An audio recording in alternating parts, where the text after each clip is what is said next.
Hello મિત્રો, રામ રામ ને સીતારામ બધાને. તો બાપા સીતારામ બધાને હાજર ન રાખી શુભકામના આપું છું. તો આપણે જો ખાતરની લારી ભરવાની હતી, તો જો આપણે સરસ મજાની પહેલાં તો ખાતરની લારી ભરી નાખી હતી. કાંઈ ઘણું બધું ખાતર હતું કાલ. તો અત્યારમાં કપડાં પણ ધોઈને સૂકવી દીધા છે.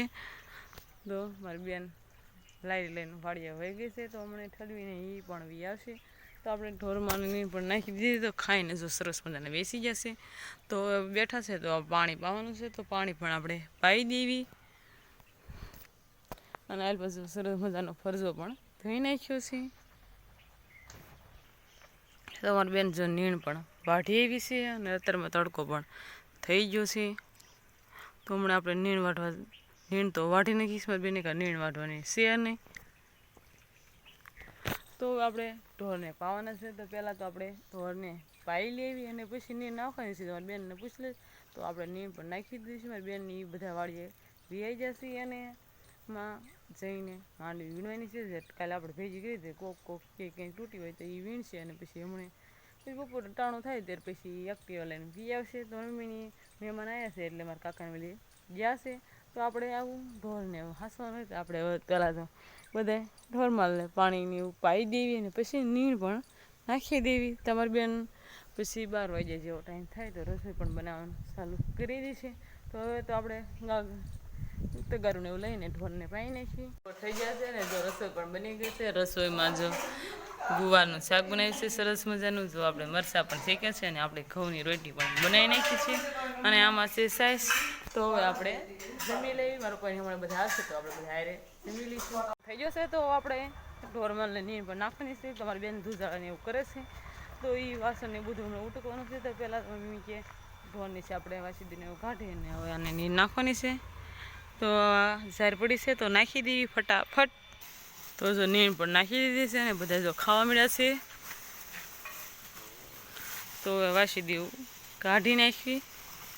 તુલ પર ઢોર બાંધી એને પણ નીણ નાખવાની છે. તો હવે એને પણ નાખી દેવી ગાયન ઘા.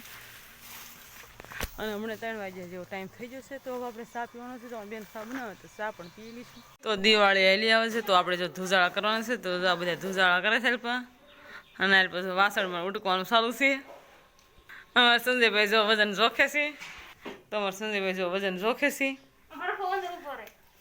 32 કિલો છે ખાલી.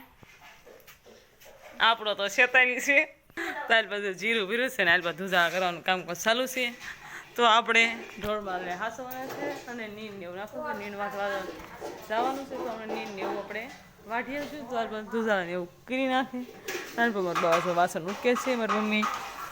તો આ બે ઘરમાં ધુજાળા કરી નાખ્યા છે. આ બહાર બાકી રહી જશે. તો 6 વાગ્યા જેવો ટાઈમ પણ થઈ જશે. તો અમારી બેન હવે ઢોરને ધોવાની તૈયારી કરશે. હમણાં એવું તૈયાર કરશે. તો અમે જો બધા વાસણ ઉટકી નાખીએ છીએ. તો આ પિત્તળના ઉટકવાના છે. તો પિત્તળના જે ઉટકે છે. અને આપણે તો નીણને ઢોરમાલને હાંસવાના હતા. તો આપણે નીણ પણ વાઢી રહ્યા છીએ. તમે જોઈ રહ્યા છો રાઈટ નીણ વાઢી છે. તો અમારી બેન હમણાં ટ્રેક્ટર લઈને આવે છે. તો એ પણ નીણ લાવવાની છે. તો આપણે ઢોરને પાઈ દીધા છે. તો હવે નીણ હવે સાંજે નાખવાનું થાય. તો 6 વાગ્યા જેવો ટાઈમ થઈ જશે. તો આપણે રસોઈને એવું બનાવવાનું છે.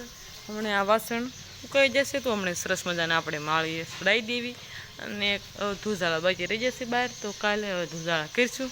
તો હવે રસોઈ બનાવવાનો ટાઈમ થઈ જશે. અને જો બધા ઢોરને ઠંડા ફેરવી નાખીશું. તો પાણી પૂરું થઈ તો ઉપર ટાંકામાં સડાયું છે. તો આપણે રસોઈ બનાવવાની છે. તો હવે આપણે રસોઈ બનાવવાનું. તો આપણે જો શાક બનાવીશું. તો મારી બેન રોટલી વણવા ગઈ છે. તો આપણે શાક પણ બનાવી નાખ્યું છે. તો રૂપાની બાપને જાય તો મારી ભાઈને તાવ આવી જશે. એટલે દવાની પણ લઈને આવ્યા છે. તો હમણાં મારી બેન રોટલી ઢોળી નાખે. તો આપણે શાક બનાવી નાખીએ. પછી આપણે વાળું કરી લઈશું બધાએ. તો સરસ મજાનો શાક બને છે. આદું પણ નાખ્યું છે. આપણે વાળુમાં બધાને શાક જોઈવી છે. તો હમણાં આપણે રસોઈ બનાવી નાખીએ, અને પછી જમી લેવી. તો આજનો વ્લોગ આપણે પૂરો કરીશું. કોમેન્ટમાં કહેજો કેવો લાગ્યો. પસંદ આવે તો લાઈક કરજો, શેર કરજો, અને ચેનલ પર ન હોય તો વિડીયોને સબસ્ક્રાઈબ કરી નાખજો. ફ્રી મળશે નવો વ્લોગ સાથે. Bye bye.